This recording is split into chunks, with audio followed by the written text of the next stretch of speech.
All right, welcome to the Overrated Experience Sports Betting Podcast. This is the special edition.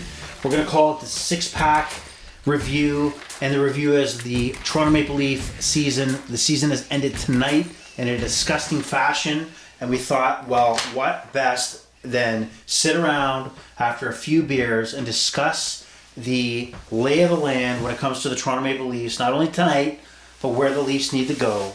And who better to do that with than from the lady from upstairs. Welcome, lady from upstairs. Can we cheers our six-pack beers? All right, can we... What are we drinking today? Sapporo. Sapporo? Sapporo, is it a Japanese beer? Can we expand on that a little bit? It's called Sapporo Premium Beer. Okay. It's Japanese beer, yes. Fair enough. Okay, now open your beer. Let's hear it. So we can hear it. Oh, that was a good one. That was a good one. And we had a little flake foam come out. Is that what happened? Yep. That was good. Can we take a little sip? Can you sip for our audience? That was fantastic. That was great for the audience there. Great sip. And we're here today to discuss, for our local fans out there, a special edition that covers the Toronto Maple Leafs and the ending of the season. But as you know, for the Overrated Sports Betting Podcast, Overrated Experience Sports Betting Podcast, you can follow us on Twitter at Overrated EXBR2, and then also on our Facebook page, Overrated Experience Sports Betting Podcast. We have a page on Facebook that you can join and like, and provide your commentary, anything you like. But this is the one-off, last-minute podcast to rant, rave, and go into depth where the Toronto Maple Leafs need to go, because frankly, it pisses me the fuck off that we're in this situation, and here we go. So first of all, to our guest, lady from upstairs, welcome. We're doing that kind of after you opened your beer, but hey, welcome. Thank you. Have you always wanted to be on the podcast? No, never. Wow, how did you get to be on the podcast today? I'm not really sure. I think it was probably after the six-pack. That's why we do a special six-pack episode. So, lady from upstairs, you were rather invested into this game. So let's get your thoughts on this particular game. Coming into the game, what were your thoughts on the Leafs winning? Were you expecting them to win tonight? Give us a rundown of what your mindset was coming into this game. Well, I don't want to say I'm a diehard fan, but... I'll say you're not a diehard fan because you really pissed all over them during the season, but go ahead. Yeah, that's true. I really feel like this was not going to end in a good way. Even before the game? Well, I had hopes.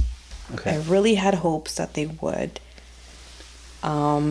But who the hell can come back after a 3-1, game series? You just can't. It's almost impossible unless you're pulling a miracle out of your ass.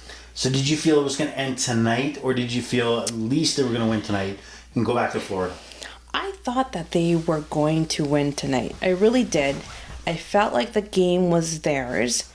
I felt after the first period, after the Panthers scored the 2 goals, I thought, okay, this game is over. And then in the second period, Leafs scored.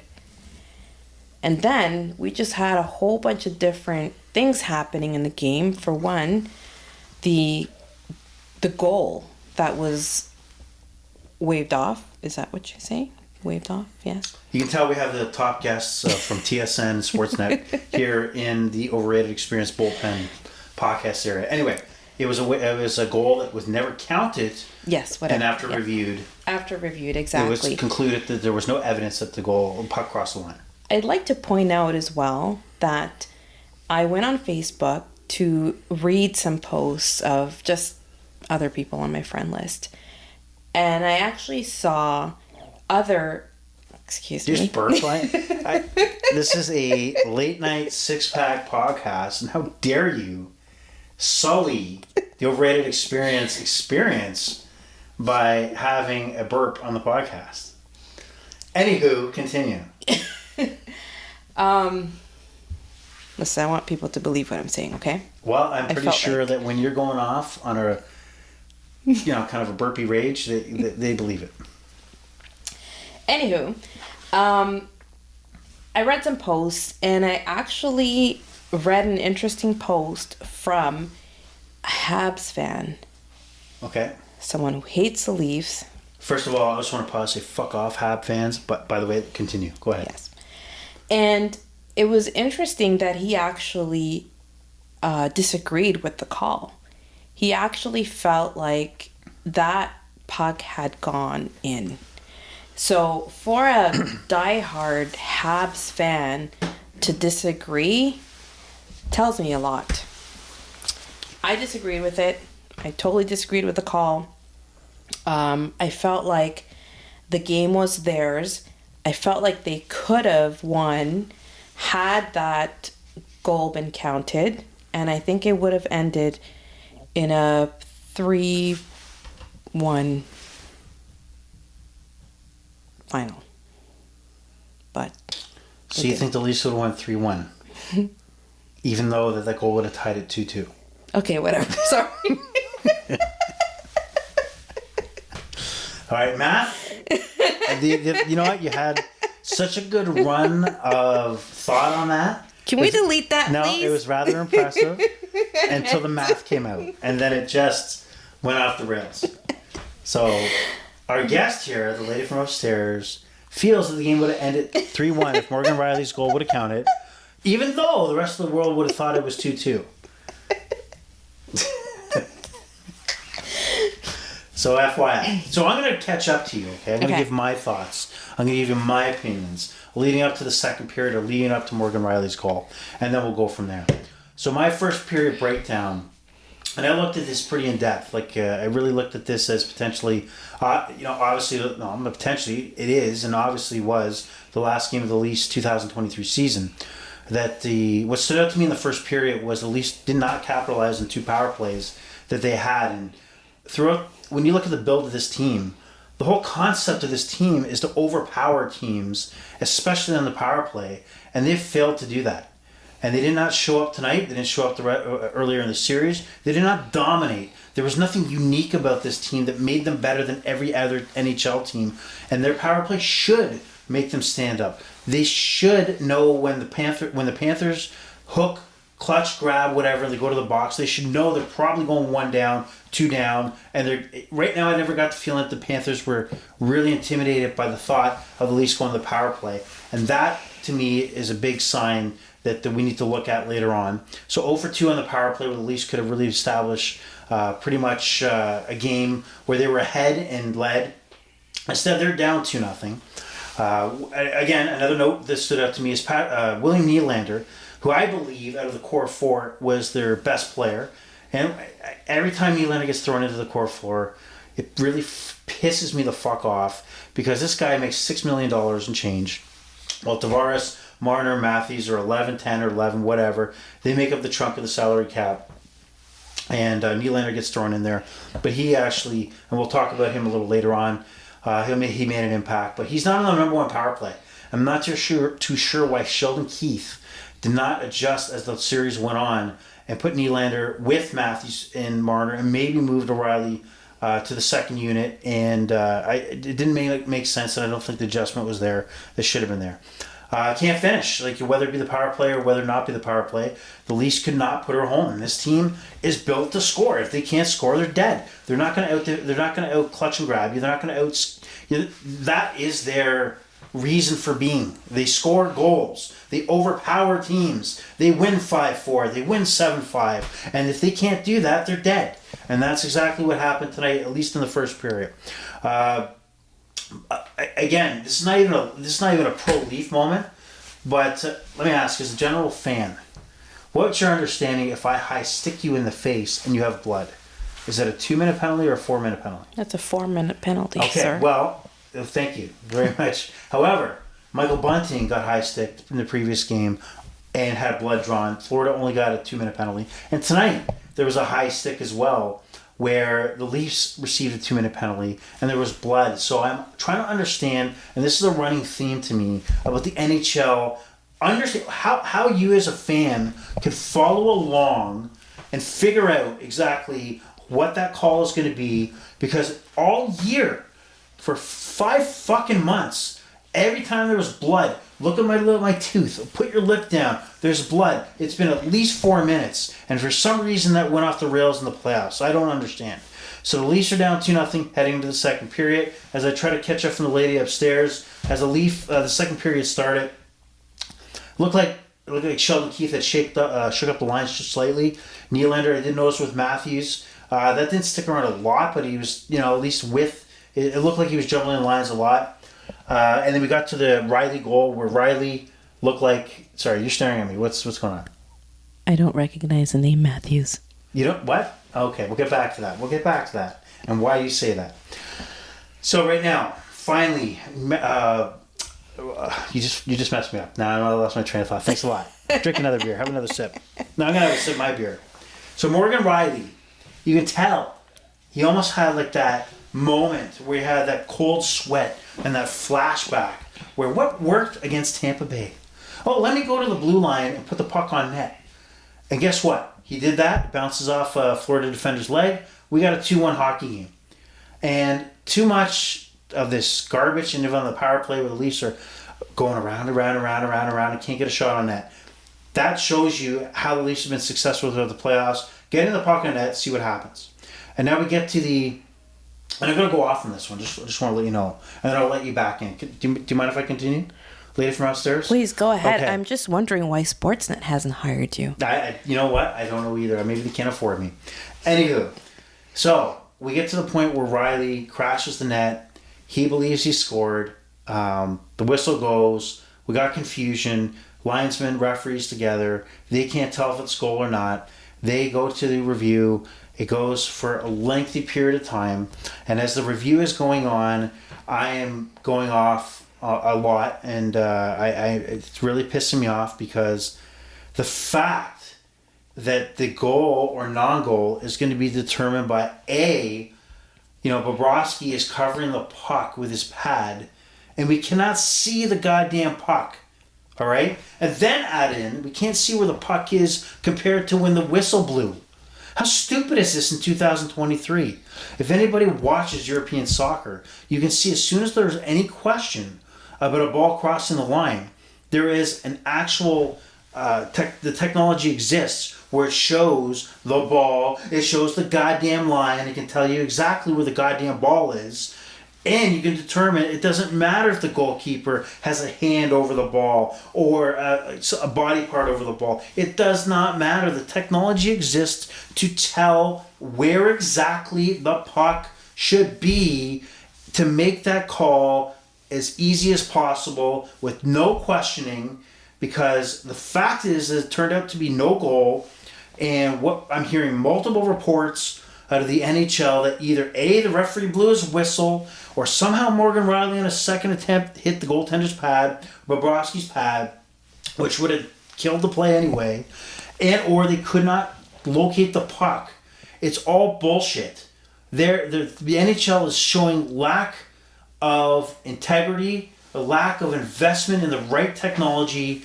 It's time to go for a lot of these folks, whether it be player safety, whether it be Gary Bettman himself. It's time for that old fucker to go, honestly. And I'm going to say that right out loud. It's time to have a new face and new thought process when it comes to how to direct and avoid, not react, avoid these scenarios from popping up. Because I guarantee you, this Morgan Riley goal, or lack of a goal, will be the story coming out of the playoffs, because it happened to the Toronto Maple Leafs, just like it would happen to the Dallas Cowboys, just like it would happen to the New York Yankees. That's how it works. Guess what? We're going to have some sort of conversation and or change based on that play.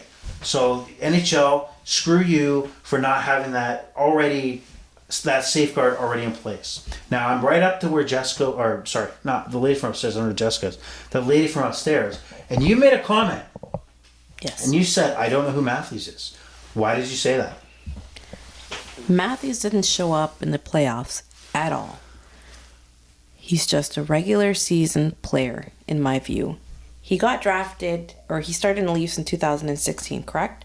I'm going to say yes. I don't have it in front. Yeah, I got it roughly yes. And so it's been 7 years since they made the playoffs. Well, sorry, it's been 19 years since they made the playoffs, correct? Or No. 19 years since they made the second round, sorry. Right. But you're telling me that you can't do anything. How much does he get paid?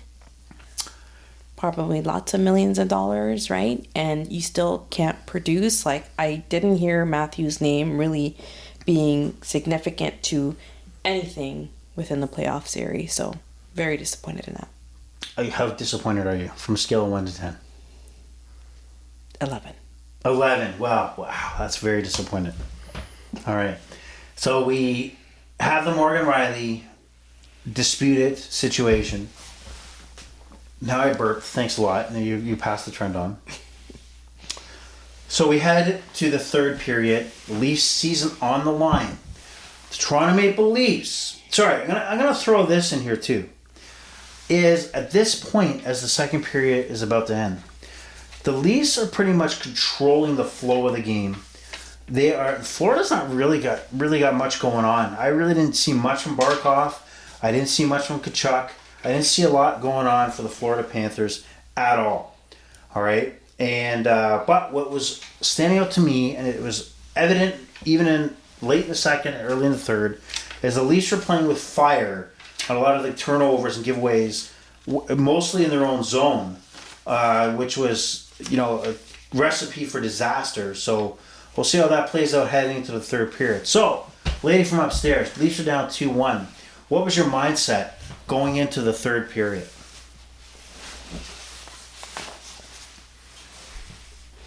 Did I catch you at a bad time there? Sorry. Did I catch you at a bad time? You look like you're lost in thought there. I'm trying to recall the game. After a 6-pack is kind of hard. Okay. I just thought they need to do something. They need to do something. And then I just couldn't watch the game, to be honest, afterwards. In the third period. I was very nervous. I kind of knew where it was going, but I just couldn't watch it. Sorry, everybody. I had to take off my jacket. It sounded like I was in a wind tunnel. So, the jacket is off. So that means the gloves are off, and we're going to continue. So your thoughts on the third period, you didn't feel much confidence. You didn't feel that there was a lot of hope to expect the Leafs to come back and eventually win the game. My thoughts going into the third period were they were kind of flat. It also didn't seem like nothing was going on. It didn't seem like Keefe was making any adjustments to get the game going. But we do get to the third period. Leafs, again, are controlling the play. And like I said near the end of the second period, they're risking a lot of turnovers, whether it be turnovers in the neutral zone, but mostly in their own zone. We get to the third period, and William Nylander. What did you witness, lady from upstairs, that William Nylander, who tied the game up with that second goal, what was your reaction when he scored? Did your hope go up that the Leafs could win this game? I thought, this is great. We have some hope. That's all I thought. Oh, jeez. Okay, I thought there was more there. Anyway, William Nylander, skates in a little blue line. Looks like he's going to go around the net, but what a talented goal scorer does, he shakes it up a little bit, puts it on net, scores a goal, ties it 2-2. William Nylander once again shows he's standing out for the core four. Like the lady from upstairs said, Austin Matthews still anonymous. There's got to be a milk carton out there where his face is on it because he's not producing the way he should produce. Martin looked okay out there, but he had a lot of turnovers. It seemed like he could not get space. Did not look good out there, but better than Matthews. Not as good as Nylander. Tavares.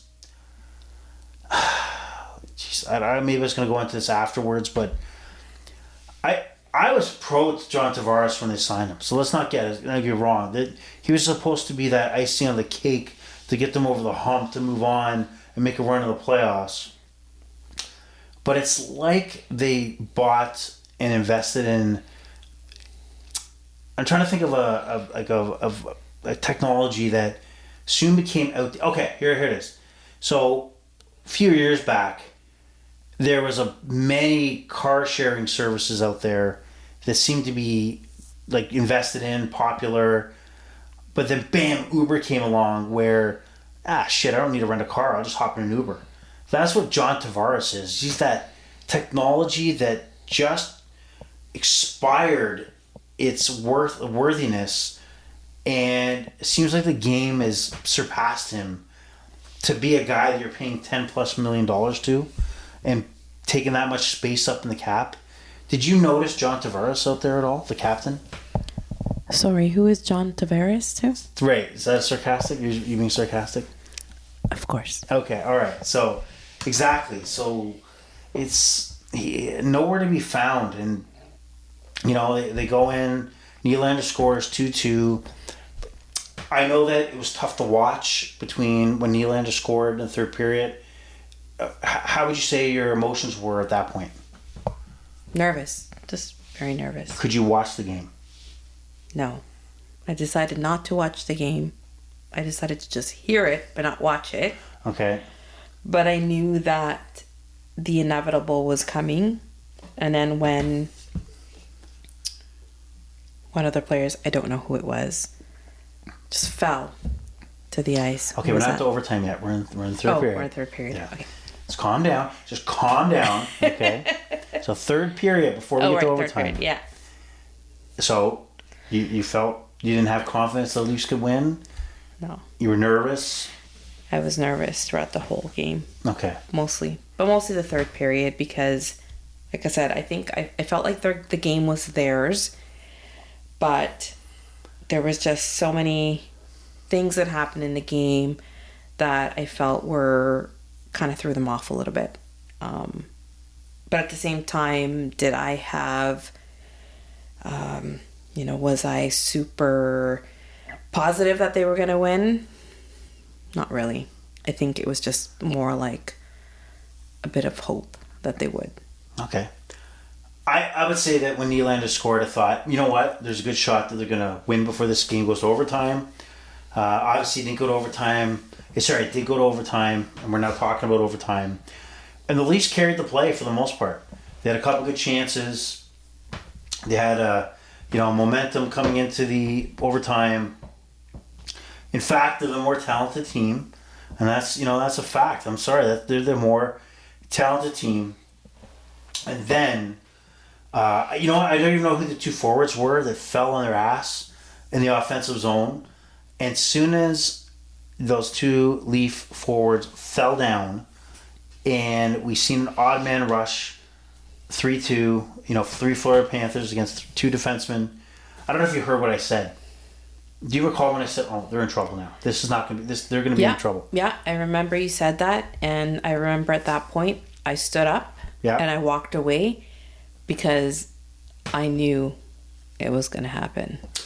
Nick Cousins comes in, scores, ends the Leafs season, moves the Florida Panthers on to the Eastern Conference Final to take on the Carolina Hurricanes. Leafs are done, which is going to cause a hell of a whirlwind. And I wanted to briefly talk about that per se. So we're done with the game. The season's over. Leafs fail again to make an impact. So let's go around the board here. Let's get your feelings. Now, I'm more of a hardcore fan, obviously, than you are, but you get invested when the Leafs are in the playoffs, etc. So let's go back in a time machine. Let's go back when we first met. It's the lady from upstairs. When you first became the lady from upstairs. Okay. What kind of fan were you of the NHL or the Leafs particular at that point? And this is, how long ago would you say? 21 years ago. Okay, glad you said it because I couldn't remember. Anyway, 21 years ago. 21 years ago. So when we first met 21 years ago, I'm a Leaf fan. You're not so much of a Leaf fan, right? All right. I didn't even watch hockey. And what drew you into watching hockey? It was you. Oh, good. I want Overrated you to say that. Experience. Yes. Overrated Experience. Okay. And then, did you get emotionally invested at that point, 21 years ago, into the Leafs? I did. I felt bad for the diehard Leaf fan. Why did you feel bad? I felt like they owed it to the fans to do something, and it's been so many years that everyone's been waiting. I want to say it was 67. Yeah, very good. So I'm pretty sure Leaf fans are glad you reminded them of that. Thank you for throwing that out there. Yes, 1967, the Toronto Maple Leafs win their last Stanley Cup. The original 6 then became 12 the year after. And I feel like every year, every time the Leafs start their season and they win, like, I don't know, 2 in a row, 3 in a row, whatever, then all the Leaf fans start saying, this is their year, this is their year. But here we are. Did you feel that same way, though, in the last few years? Or did you feel more of like fans have kind of given up and kind of just stopped believing? I don't know. You know, I feel like I feel like some have sort of moved away from it, but then you still have your, I guess, the majority of the group that still follows and still has like a glimmer of hope that it's going to happen. But I'd like to remind you. Oh, please remind me. That 21 years ago, we made a bet. This is not a betting podcast. I'm sorry, it is. Go ahead. Yeah, what was the bet? It was, I bet you that the Leafs could not win a cup within the next, was it 4 years or 5 years? I can't 40 remember. Years. 4 to 5 years. I think it was 40 years. No, it wasn't. Are you sure it was not 40 years? You're adding a 0 to that. I think you may have had a mistaken. No. So 4 years. You think I said 4 years? You said in the next couple of years, so I'll take that as 2 or 3. So I'd say it would have been in 2004, 2005. And I'm still waiting. And what was the bet then? It was $1,000 bet. But I think we got married, so I think you got that like tenfold in worth, right? That's like Bitcoin right now. That's like a mountain of Bitcoin of investment. So I should say you're welcome. You're welcome. I think I paid that off tenfold. Mm-hmm. Okay, just to let you know, FYI. I guess. I paid that off. I guess. I guess the engagement ring paid for it. No, sure. no. I think the whole experience, the overrated experience, is not related to our experience. This is the over-the-top experience that you've experienced. Anywho, so going back to before I met the lady from upstairs, I come from a generation that had, I'm not back in '67. My era was as a young boy watching Rick Five, the crappy '80s Leafs teams and the Harold Ballard teams, but had hope when Steve Stavros took over the Leafs and they made the trade. They made the trade with the Calgary Flames, Cliff Fletcher, Doug Gilmour, and I look at the teams that around Toronto, and I look at that 93, 94 Leaf team as a special team that did reach the conference finals. We all have those memories of Gilmour, knocking off the Blues, the back and forth behind the net, just the upset of Detroit, the controversy with Gretzky high sticking Gilmour, no penalty called, screw you, Carey Fraser. Gretzky really taking it to the Leafs in Game 7. It was just a special time where those guys, those Leafs, had that special time in our hearts where everybody remembers those guys. Everybody had a Felix Potvin jersey or a 93 or a 29 Potvin jersey, a 17 Wendell Clark jersey, a 93 Gilmour jersey.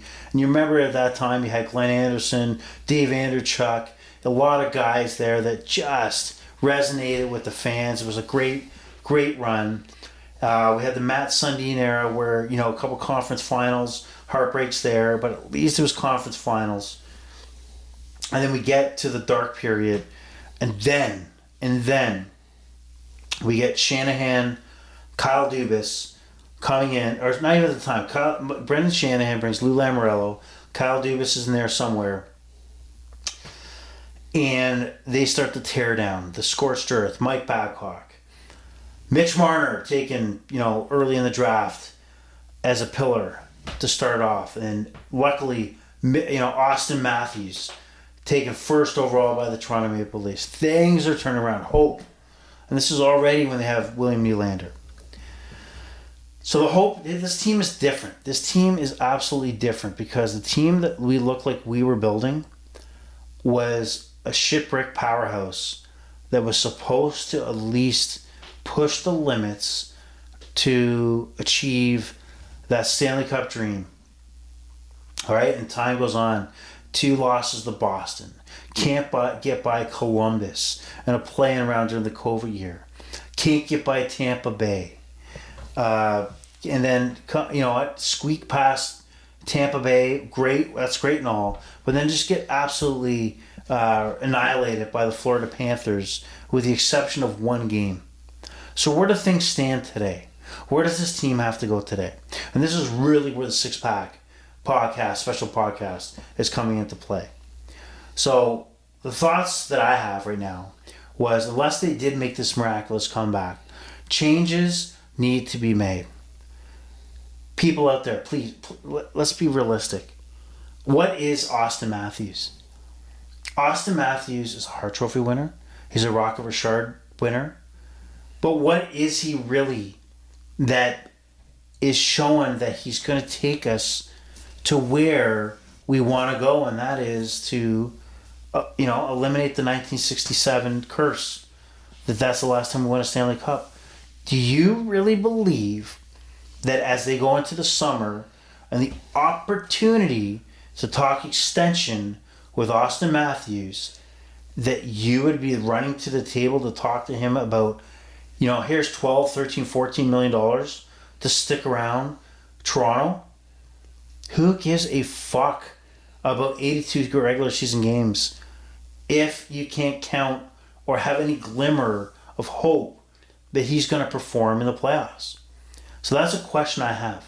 And I am very close to saying that maybe, just maybe, it's time that piece is the piece that moves on.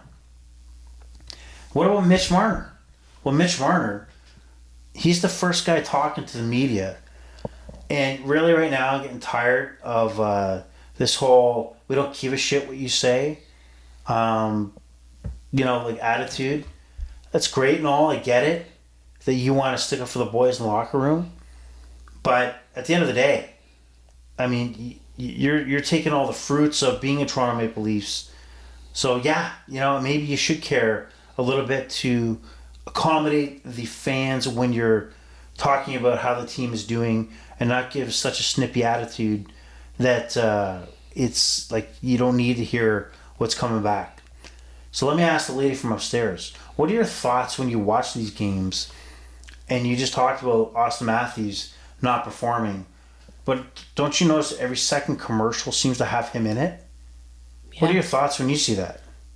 I feel like he's the front man, so he should probably do something. Yeah, he's the front man. He should be doing something. And guess what? He's not making a count, is he? No. No, he's not.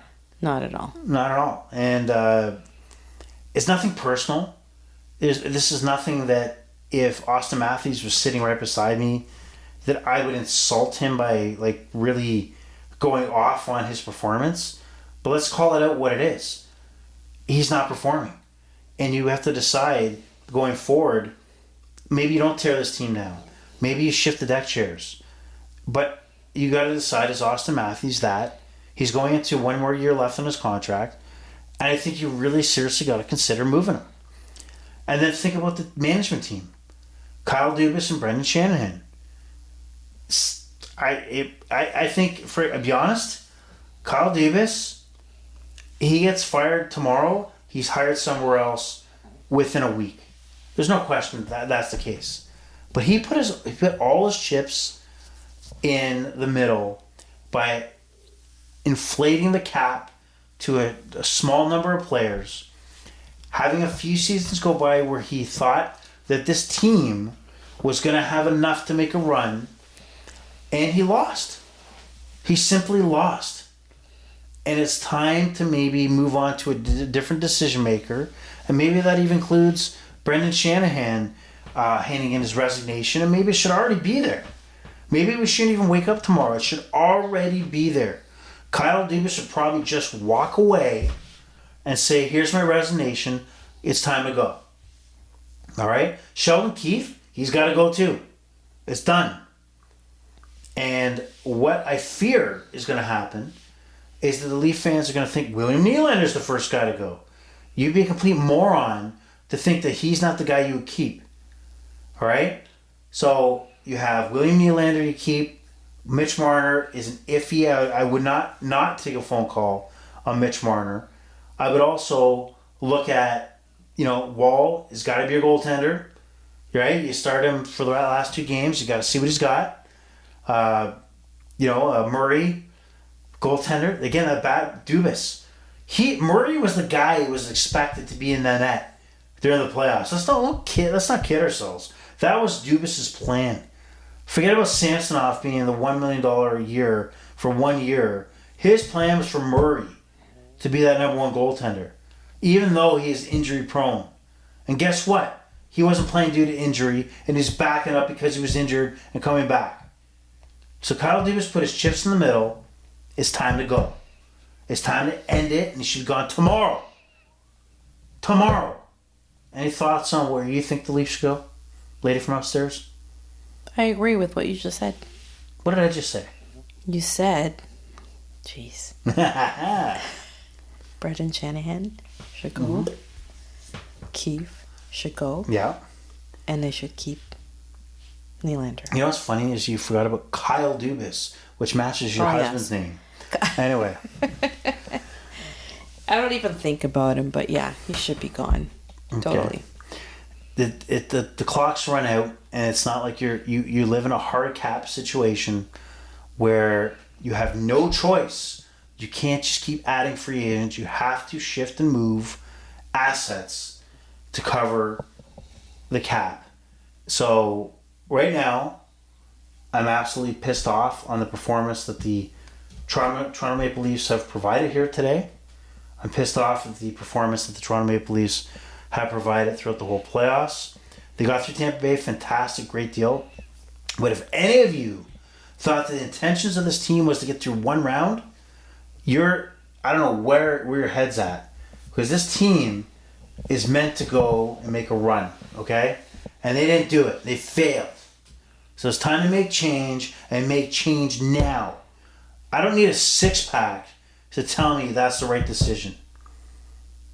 What are your thoughts on 6-packs being an influencer of a decision making? So am I probably in the right mindset after a few beers? Would you go with that? Would you say I'm okay? Thumbs up? You're fine. Yeah. All right. Well, I think we've given our thoughts on the Leafs right now. Lady from upstairs, do you have any closing thoughts on any rants right now related to the release, not your personal life? I just want to say another year, another disappointment. That's it. That's like a fortune cookie. Thank you very much. Well, thank you, lady from upstairs. Let's have one last cheers before we go. Let me make sure it goes near the mic so we can hear it. Very good. Let's drink up. Bye-bye, Leafs. Bye-bye. Bye-bye. Good night, everybody. Bye-bye.